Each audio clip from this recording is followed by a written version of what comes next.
humihingi ako sa kanya. Pero hindi siya nagbibigay, kinukurot niya ako. So nga natangsit ko na. Siya ay masugi. Ngayon, high school, nagkahiwalay man kami kasi nagkailan kami ng school hanggang college. Pero lumakay kami din ni Melo, siyempre nakakaramdam din tayo na nai-inlove. Si Melo, pagkakilala, binigyan niya ng natangsit. Yung masungit tsaka madamot noon is kabaliktaran pala ng nasa edad na kami na nagkakaintindihan na. Ni Melo, istorya ko lang, tibiyag ni Melo, medyo mas nakakaangat siya sa amin ng konti. Siya kami, amoy may inang ko siya, gapo kami ituhigan. Makikita yung inang na what's that? Adlak ko ada. Duduma, makurangan iti allowance. Ni Melo iti nudati sobra ng allowance, siyempre. Sobra na nga kwarta, wala na, hanak makasirvik doon, hindi ako makapasok, kasi wala akong pang-allowance. Iti ko na, agdigos kalatantag, kita di kanto ko na. Kasi di pagana, at pakamot ko na oras, 50 pamasahis lang. Basta kumakain ako sa bahay, okay na yun. Ganun ka-supportive si Melo, ganun siya kabuhi sa akin. Yung akala ko noon na masungit at madamot, kabaliktaran pala, napaka-maalaga, mabait at saka giver siya. Isa siyang good provider kung ikukumpara mo sa pagiging isang tao sa kanya, good provider talaga si Melody. Kaya malaki rin yung utang na loob sa kanya kasi sa lahat ng mga pinagdaanan namin, lalo na yung na-hospital ako, yung pagka-feel ko sa mga plano ko, nandiyan siya para sumuporta, gumabay, nag-e-effort talaga siya, binabantayan ako sa hospital, tapos financial, nagbibigay. Kaya sabi ko, pag makapasok naman ako naman yung magkapan sa kanya. Parang i-reciprocate ko ba, yung parang ibabalik ko naman yung kung ano yung mga pinakita niya sa akin. So, si Melody, 12 years kami bago kami boyfriend at girlfriend. Isang dekada pala. 12 years kami tatana. 12 years kami bago nga ikasahin. So siguro maalakmit 50-50 nga ugali na. Kasi dapat siguro dilim-liming na kasi dapat siguro may hana nga mabasa. So true. Kasi tayo man agyaman na iti aming sakripisyo na mitla kanya, iti panagdungo na, iti panagalaga na. Kaya dungo ang pangalan. Kumbaga sa akin si Melody is package deal na kung sa pagiging isang asawa. Nasa kanya na lahat yung kumbaga hinihingi ko kay Lord, nasa kanya na yun. Yun po sa ganda pala. Mula nung 1940 pala kayo palakpak, etc. Krasan pa lang siguro yung una. Talaga.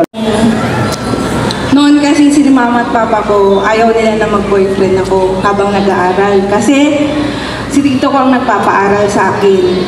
So dumating yung point na New Year noon.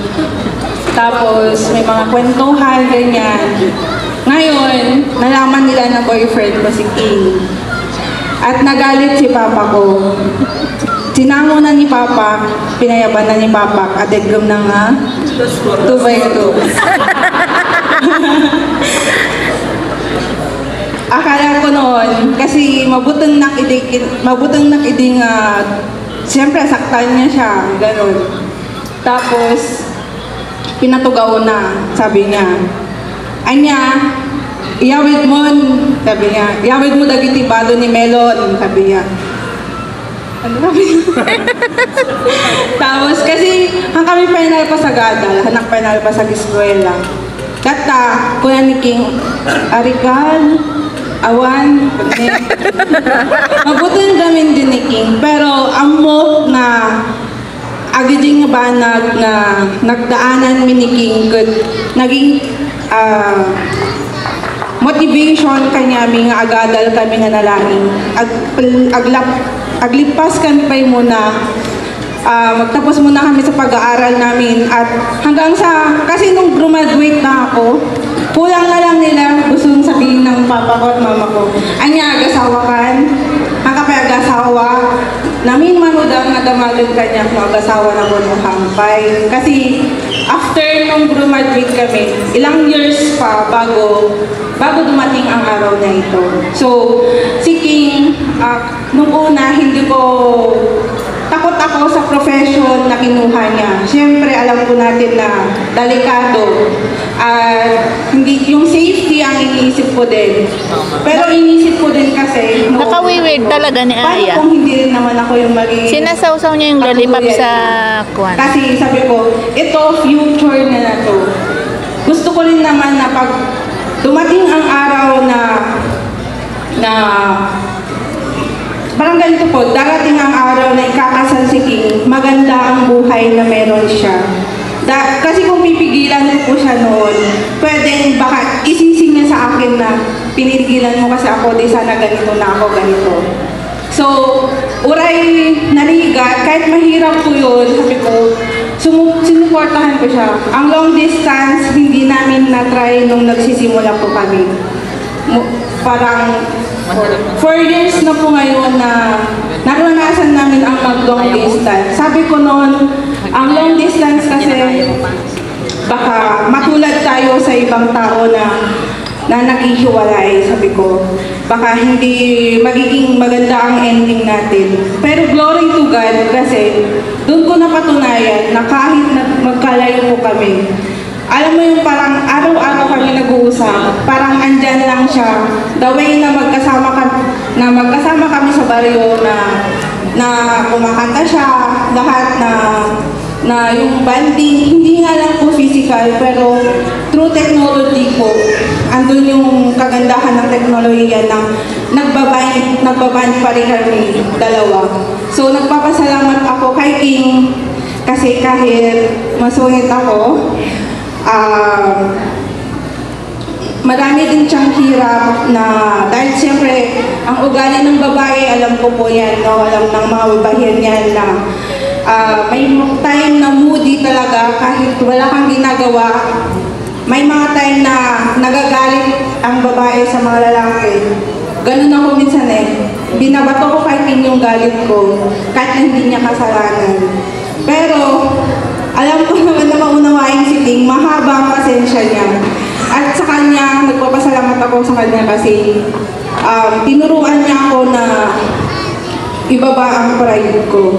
Kasi talaga noon, bagak na namatin ako pero mataas ang pride ko, ayaw ko magpakumbaba. Noong nagsisimula kami, yan yung isa na hiniling niya, siguro pinag-pray na din niya, sinasabi niya sa akin na babaan mo ang pride mo hanggang sa natuto ko. And then, i-add ko lang po, before kasi, hindi pa po naman kapayabар na giniking. Sabi ng pastor, ipag-pray mo dito, kahit wala dito, sabi niya, yung mga taong gusto mo na makakilala sa Panginoon. At nagpapasalamat ako kasi isa si King sa pinag-pray ko, kahit magkaibigan pa lang kami noon. Isa si King sa mga pinag-pray ko at nagpapasalamat ako kasi ang Panginoon ang bumago sa buhay ni King.